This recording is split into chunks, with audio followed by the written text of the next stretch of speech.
Sveiki, aš bitės profas Karolis. 2019 m. Huawei P Smart daugelį ekspertų sužavėjo privalumų gausa, kurių nemaža dalis anksčiau buvo prieinami tik kiek brangesniuose įrenginiuose. Todėl pasigirdo nuomonių, kad nebrangių išmaniųjų telefonų klasėje jis yra vienas iš geriausių pasirinkimų. Ar tai tiesa? Pasižiūrėkime kartu.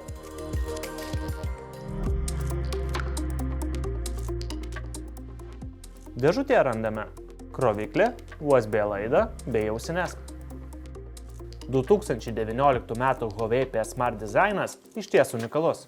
Tai vienas iš nedaugelio išmaniųjų, kurio visas korpusas yra vientisas, todėl jis turi mažiau briaunų bei maloniau užapvalintus kampus.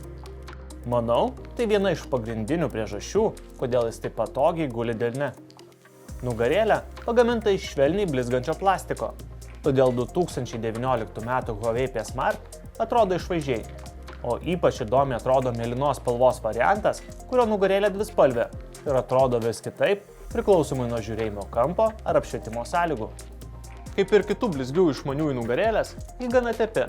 Be to, plastikinis korpusas nėra toks tvirtas, kaip tarkime metalinis. Todėl norint, kad išmanusis ilgiau išliktų lyg naujas, bei mažiau teptųsi, jam reikėtų įsigyti dėkliuką. O štai ekranas išties didelis šio išmaniojo privalumas. Visų pirma, tai vienas iš pirmųjų išmaniųjų tarp panašios kainos įrenginių, kurio ekranas sudaro tokią didelę priekio dalį, o priekinės kameros išlinkimas yra toks mažas. Tiesa, norint, galima šį išlinkimą visai paslėpti.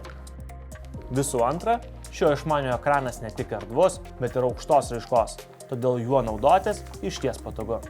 Trečia, jis turi specialų režimą, kuris sumažina mėlynos šviesos kiekį, todėl naudojantis išmaniuoju vakarais daug mažiau pavargs akys. Smulkmena, bet praktiška, kad jau vos išpakavę išmanų iš dėžutės rasite užklijuotą apsauginę ekrano plėvelę. Nors ekranas toks erdvus, tačiau gamintojas vis tiek surado galimybę įmontuoti indikacinę lemputę, kuri praneša apie gautas žinutes ar praleistus skambučius. Be to, gamintojas įmontavo ir ausinių jungtį, kuri patiks norintiems klausytis muzikos per savo mėgstamas laidines ausines.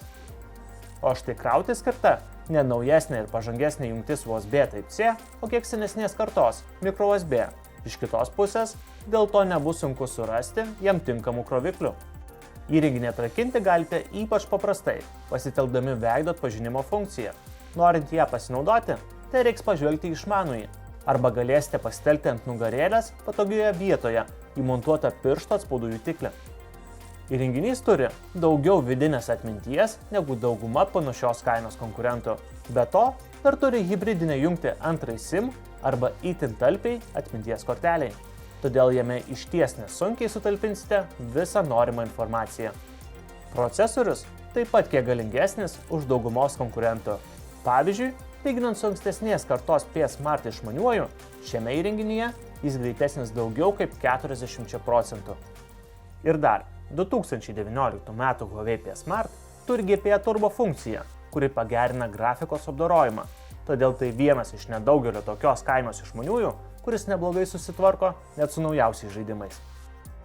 Talpios baterijos resursų turėtų užtekti net ir itin aktyvią dieną, o dėl atnaujinto procesoriaus ji pakankamai greitai kraunama.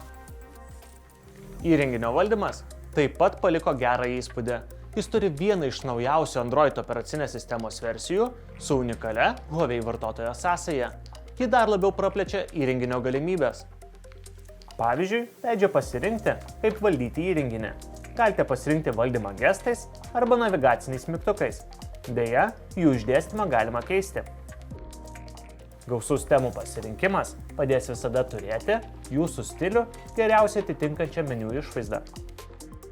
O skaitmeninio balanso funkcija leis stebėti, kiek laiko naudojatės telefonu bei nusistatyti naudojimosi limitus.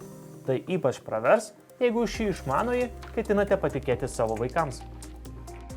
Kitas didelis šio išmanio privalumas yra jo kameros.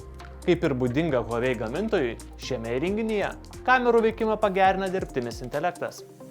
Priekinę kamerą gali atpažinti iki 8 situacijų, kuriomis fotografuojatės ir pagal tai pritaikyti tinkamiausius kameros nustatymus. Todėl asmenukės atrodys išraiškingesnės.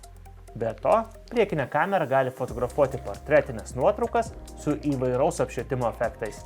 Šią funkciją įprastai turėdavo tik brangesni įrenginiai.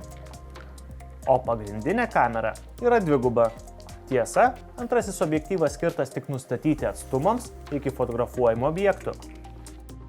Dėl įdiegto dirbtinio intelekto, ši kamera gali atpažinti iki 22 objektų kategorijų ir pagal tai pritaikyti kameros nustatymus ir paryškinti reikiamas spalvas. Todėl vaizdai užfiksuoti šiuo įrenginiu visada bus malonūs akiai.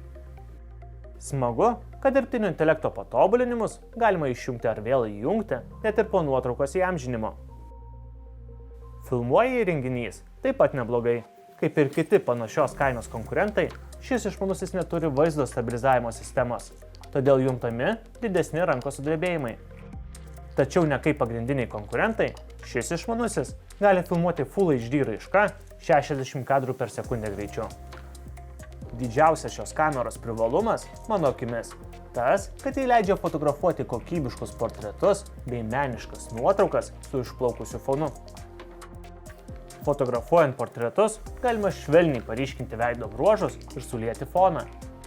Plačios diafragmos režimas leis įamžinti su išplaukusiu fonu ir kitus objektus. Smagu, kad šiuo režimu galima pasireguliuoti fono suliejimo stiprumą ne tik fotografavimo metu, bet ir po to. 2019 m. Huawei P Smart turi ne vieną privalumą, kuris iki šio išmaniojo pasirodymo pradžios buvo prieinamas tik kiek brangesniuose įrenginiuose. Todėl jeigu ieškote telefono, kurio kaina būtų keli šimtai eurų, tai vertėtų pirmiausiai pasidomėti šiuo išmaniuoju. Į šį įrenginį verta rimtai atkreipti dėmesį dėl išvaizdaus ir išskirtinio korpuso, itin erdvaus ekrano, talpios ir gerai laikančios baterijos, greitesnio už daugelį konkurentų procesoriaus bei funkcionalios ir gerai fotografuojančios kameros. Be jokios abejonės, šis išmanusis gali puikiai patenkinti visus kasdienius poreikius. Turite klausimų apie 2019 m. Huawei P Smart? Pasidalinkite jais komentaruose. Norite įsigyti šį išmanųjį? Tai galite padaryti bitės salonuose arba internetu. O jeigu norite pirmieji sužinoti apie mūsų parengtas apžvalgas, paspauskite prenumeruoti. Būkite išmanūs.